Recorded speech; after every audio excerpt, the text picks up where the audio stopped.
완전한 용서는 과거를 이렇게 돌아보지를 않습니다.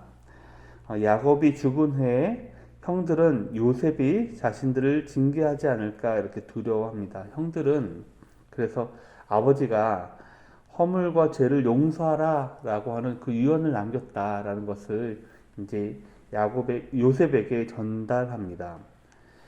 요셉은 아버지 야곱의 유언을 가장 충실하게 잘 이행했던 사람이기 때문에 그렇게 이야기를 하는 것이겠죠. 요셉이 울면서 형들을 안심시킵니다. 이미 형들을 이미 용서했기 때문에 그렇습니다. 사실 요셉이 총리가 되어가지고 가장 요셉이 총리가 된 후 형들과 이제 맞닥뜨릴 때가 있습니다. 아마 요셉은 그때 형들을 보고 또 형들을 이렇게 베냐민을 이렇게 가두어 두고 이제 시험할 때 아마 그때 용서하지 않았을까라고 생각합니다. 하나님의 주권의 섭리를 잘 알고 있던 그 요셉은 도리어 그래서 형들을 위로하게 되죠. 그러니까 하나님의 주권의 섭리라고 하는 것은 이렇게 형들이 자신을 애굽 땅에 팔았던 것이 하나님의 섭리였다라고 하는 것이죠. 그는 형들이 자신을 해하라는 것이 물론 그것은 맞는 이야기지만 하나님이 그 일을 생명을 구하는 자신이 애굽 땅에 와가지고 그러므로 자신이 애굽 땅에 와서 총리가 됨으로써 7년간 풍년이 있고 7년간 기근이 있었을 그때 많은 생명들을 구원시키는 그런 하나님의 선으로 바꾸었다라고 고백하고 있습니다. 하나님은 인간의 그런 악한 음모도 그분의 선한 계획으로 바꾸셨고 또 구원을 위해서 이제 사용하십니다. 인간에게는 뜻밖의 그러한 일들도 하나님은 그분 안에서 하나님의 계획 안에서 바꾸고 그 일을 하나님의 계획에서 사용하고 계십니다.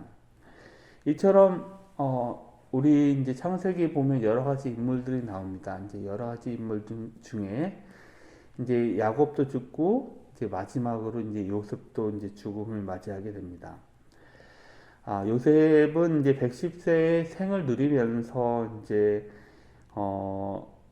그 마지막을 맞이하게 되는데 요셉의 그 자식인 그 에브라임과 므낫세 두 명의 자식이 있는데 이제 사실 므낫세가 첫째인데 야곱이 축복을 할 때 장자의 축복을 에브라임에게 합니다. 근데 이제 에브라임의 자손 3대까지 보았다고 하니까 아마 그 자손들 여러분들 손자 손녀들 만약에 본다고 하시면 그때 굉장히 기쁘지 않습니까? 또 손자 손녀의 또 그 자녀들까지 본 상황이기 때문에 굉장히 뭐랄까 하나님으로부터 요셉은 많은 복을 받았다라는 것을 알려주는 것이 아닐까라고 생각합니다.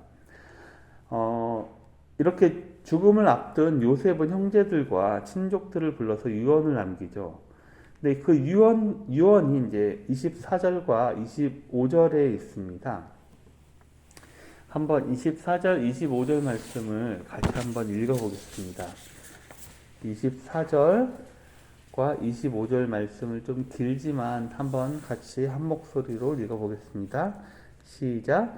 요셉이 그의 형제들에게 이르되 나는 죽을 것이나 하나님이 당신들을 돌보시고 당신들을 이 땅에서 인도하여 내사 아브라함과 이삭과 야곱에게 맹세하신 땅에 이르게 하시라 하고 요셉이 또 이스라엘 자손에게 맹세시켜 이르기를 하나님이 반드시 당신들을 돌보시리니 당신들은 여기서 내 해골을 메고 올라가겠다 하라 하였더라. 예, 아멘.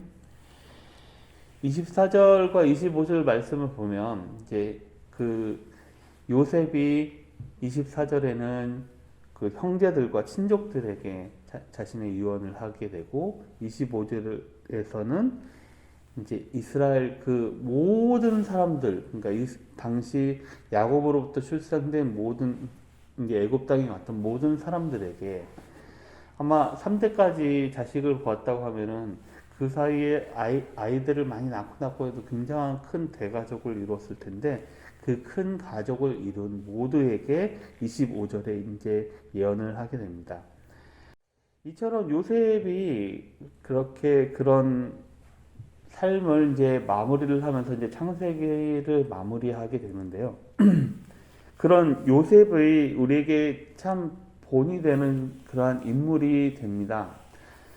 그렇게 본이 되는 이유는 그가 애굽의 총리가 되었다라고 하는 사실에 그런 잊지 않고 오히려 자신을 팔았던 형들에게 형들을 분명히 벌을 할 수 있는 그런 위치였잖아요. 총리 입장에서는. 또 마지막에도 그 형들도 자신들이 동생을 요셉을 팔았던 일에 굉장히 두려움에 떨 정도로 충분하게 그렇게 심판할 수 있는 위치에도 전혀 이 요셉은 그런 자신의 지위를 이용해 가지고 그렇게 심판하지 않았습니다. 요셉이 그렇게 보여준 그런 용서와 사랑은 우리가 참 본받을 그런 덕목이 아닐까라고 생각합니다. 그리고 또한 요셉은 큰 안목을 가졌던 사람임은 분명합니다. 자신의 일을 돌아봤을 때 하나님 계획이 어디 있었는지 알게 되었고 그것이 형들이 자신의 악을 행했더라도 그것이 하나님의 계획 안에 있음을 알았던 사람입니다. 이처럼 용서와 사랑은 주님의 영원한 본깃을 소유한 사람이 행사할 수 있는 아주 특별한 권리이고 여러분들도 이 세상 살아가면서 막 여러 가지 일들 있지만 주위에 여러분들에게 서운하게 했던 일들 또 잘못했던 일들 넓은 그런 마음을 갖고 또 큰 안목을 갖고 한번 보시면 용서 못하지 않을 그런 일이 없을 것이라고 생각하고 그런 용서와 사랑을 여러분들 주위에 베품으로써 그런 특별한 하나님의 그런 권리를 누리는 성도님들 되시기를 주님의 이름으로 간절히 바라겠습니다.